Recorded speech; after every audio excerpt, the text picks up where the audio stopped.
माता सीता की यह रोचक लोक कथा धन के भंडार भर देती है।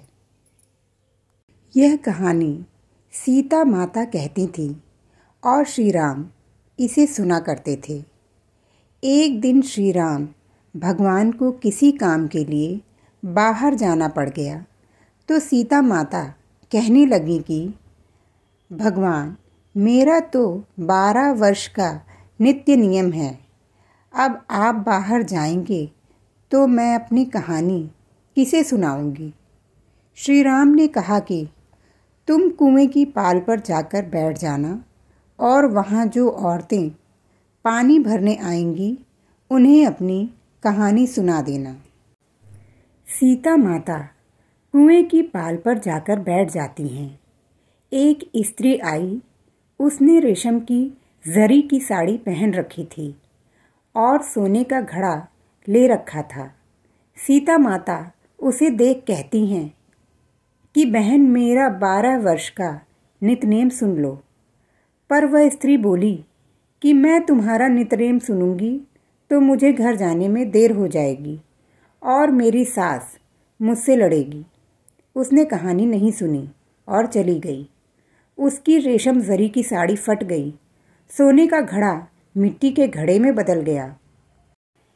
सास ने देखा तो पूछा कि ये किसका दोष अपने सिर लेकर आ गई है।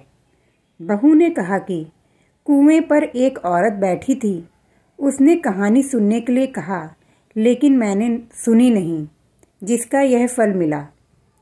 बहू की बात सुनकर अगले दिन वही साड़ी और घड़ा लेकर सास कुएं की पाल पर जाकर बैठ गई। सास को वहीं माता सीता बैठी मिली तो माता सीता ने कहा कि बहन, मेरी कहानी सुन लीजिए। सास बोली कि एक बार छोड़, मैं तो 4 बार कहानी सुन लूँगी। राम आए, लक्ष्मण आए, देश के पुजारी आए, नितनेम का नेम लाए, आओ राम बैठो राम, तपी रसोई जियो राम, माखन मिश्री खाओ राम, दूध बताशा पियो राम, सूत के पलका मोठो राम, शाल दुशाला पोठो राम, शाल दुशाला ओढ़ो राम, जब बोलूं जब राम ही राम, राम सवारे सबके काम, खाली घर भंडार भरेंगे, सबका बेड़ा पार करेंगे, श्री राम जय श्री राम जय श्री राम। सास बोली कि बहन, कहानी तो बहुत अच्छी लगी। कहानी सुनकर सास घर चली गई और उसकी साड़ी फिर से रेशम जरी की बन गई। मिट्टी का घड़ा फिर सोने के घड़े में बदल गया। बहू कहने लगी, सासू माँ, आपने ये सब कैसे किया। सास ने कहा कि बहू, तू दोष लगा के आई थी और मैं अब दोष उतार कर आई हूँ। बहू ने फिर पूछा कि वह कुएं पे बैठी स्त्री कौन थी। सास बोली कि वे सीता माता थी। वे पुराने से नया कर देती हैं, खाली घर में भंडार भर देती हैं।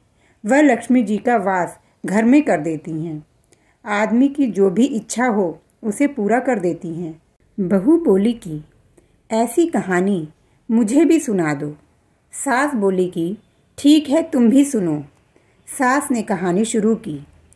राम आए, लक्ष्मण आए, देश के पुजारी आए, नितनेम का नेम लाए, आओ राम बैठो राम, तपी रसोई जियो राम, माखन मिश्री खाओ राम, दूध बताशा पियो राम, सूत के पलका मोठो राम, शाल दुशाला पोठो राम, शाल दुशाला ओढ़ो राम, जब बोलूं जब राम ही राम, राम सवारे सबके काम, खाली घर भंडार भरेंगे, सबका बेड़ा पार करेंगे, श्री राम जय श्री राम जय श्री राम।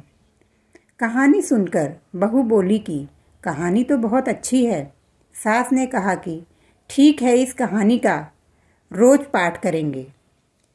अब सास और बहू रोज सवेरे उठती, नहाती धोती और पूजा करने के बाद नितनेम की सीता की कहानी कहती। एक दिन उनके यहाँ एक पड़ोस की औरत आई और बोली कि बहन, जरा सी आँच देना। तो वह बोली कि आँच तो अभी हमने जलाई ही नहीं। पड़ोसन ने कहा, तुम सुबह 4 बजे से उठकर क्या कर रही हो फिर। उन्होंने कहा कि सुबह उठकर हम पूजा करते हैं, फिर सीता माता की नितनेम की कहानी कहते हैं। पड़ोसन ने उनकी बात सुनकर फिर कहा कि माता सीता की कहानी कहने से तुम्हें क्या मिला? वे बोली कि इनकी कहानी कहने से घर में भंडार भर जाते हैं, सारे काम सिद्ध होते हैं, मन की इच्छा भी पूरी होती है। पड़ोसन कहती है कि बहन, ऐसी बात है तो मुझे भी कहानी सुना दो। वह बोली कि ठीक है, तुम भी यह कहानी सुन लो। राम आए लक्ष्मण आए, देश के पुजारी आए, नितनेम का नेम लाए, आओ राम बैठो राम। सारी कहानी सुनने के बाद पड़ोसन कहने लगी, बहन कहानी तो बहुत अच्छी लगी। अब वह पड़ोसन भी नितनेम सीता माता की कहानी कहने लगी। कहानी कहने से सीता माता ने पड़ोसन के भी भंडार भर दिए। अब तो पूरे मोहल्ले में नितनेम की कहानी चल पड़ी। हर किसी की मनोकामना पूरी होने लगी। हे सीता माता, जैसे आपने उनके भंडार भरे, वैसे ही आप हमारे भी भंडार भरना, कहानी सुनने वाले भी और कहानी कहने वाले के भी। बोलो जय सिया राम।